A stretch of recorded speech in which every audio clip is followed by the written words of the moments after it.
Olá, meus queridos irmãos, mais uma vez estamos aqui muito felizes, muito alegre pela oportunidade de conversar com vocês, de trocar ideias com vocês.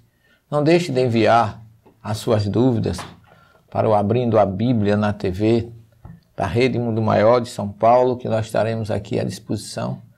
O Bob recebe o recado e passa para a gente e a gente vai conversar com vocês.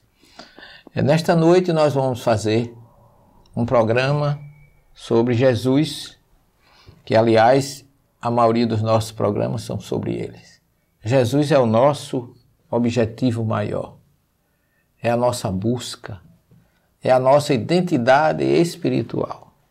Como cristãos, respeitamos todas as outras religiões, judaísmo sobretudo, principalmente judaísmo, de onde deriva o cristianismo, que o cristianismo já foi um dia uma seita judaica, e já vimos aqui em programas anteriores que no primeiro, segundo e terceiro século, e especificamente no primeiro século, se defendia um cristianismo judaico. Tiago, irmão do Senhor, dizia assim: segui Jesus, porém sem esquecer Moisés. Houve aquela divisão depois com Paulo de Tarso, com tudo aquilo que nós sabemos, mas nós temos muito respeito pelo judaísmo, pela sua coerência, pela sua racionalidade, que como espíritas, adeptos da terceira revelação, que tem base no Evangelho de Jesus, nós sempre buscamos a semelhança, aquilo que sintoniza bastante com o judaísmo dentro da nossa linha cristã. Porque o espiritismo é cristão, segue ou tem por base o Evangelho de Jesus e não se esquece que a primeira revelação foi a raiz de tudo. Moisés, Abraão, Isaac e Jacó, Moisés e os profetas, todos foram prenunciadores, foram bases e pilares para a nossa querida doutrina cristã, que foi derivada da filosofia de amor, de paz, de fraternidade que Jesus nos trouxe. Eu hoje queria falar um pouco da visão doutrinária da prece. Nós sabemos que a doutrina espírita defende muito a prece que nasce do coração, baseado naquela famosa expressão que diz Kardec: a minha fé tem razão. A fé tem que ser raciocinada. A fé sem obras, sabemos, como está na Epístola de Tiago, é morta. Existe uma expressão que diz assim: as mãos que ajudam são mais sagradas que os lábios que rezam ou que oram. Isto não é desfazendo a oração, mas é mostrando que a oração sem a prática, sem a vivência daquilo que se fala, ela acaba sendo uma oração, como diz Tiago, morta. Porque demonstrar fé e não demonstrar obras é inadmissível na doutrina espírita. E há um provérbio anônimo que diz assim: 2 mãos trabalhando valem mais do que milhares orando. A oração é importante, mas o trabalho, a prática, a ação e a atitude em prol do bem comum é uma forma de oração. Ou seja, as obras na prática representam orações em todos os momentos da nossa vida. E Kardec traz na codificação a seguinte expressão que representa um dos pilares da nossa doutrina: fora da caridade não há salvação.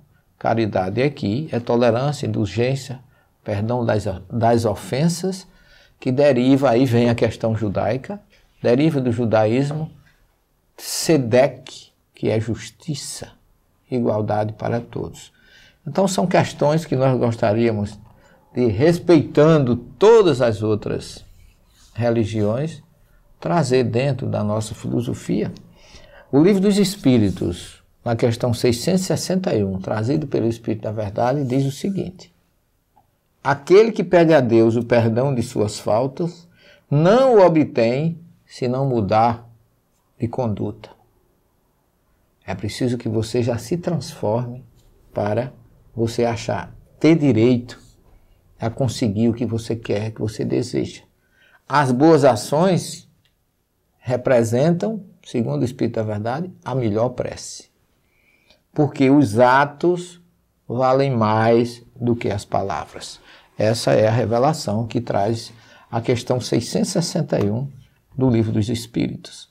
E que não está fora do que os profetas falavam, que na verdade, Navi, que o grego chamou de profeta, é exatamente o intermediário entre os dois planos. Aquele que está do lado material, mas que tem sintonia com o mundo espiritual e traz para nós a chamada para a mudança e para a transformação. E um grande profeta, ou médio do judaísmo, que se chama Isaías, no capítulo 1, versículo 10 a 20, nós tiramos aqui um versículo que ele fala contra o culto chamado hipócrita. Aquele povo que louva, que faz barulho, que aplaude, mas não passa daquilo. Então Isaías chama isso de, quem quiser ler Isaías 1, 10 a 20, é livre para isso.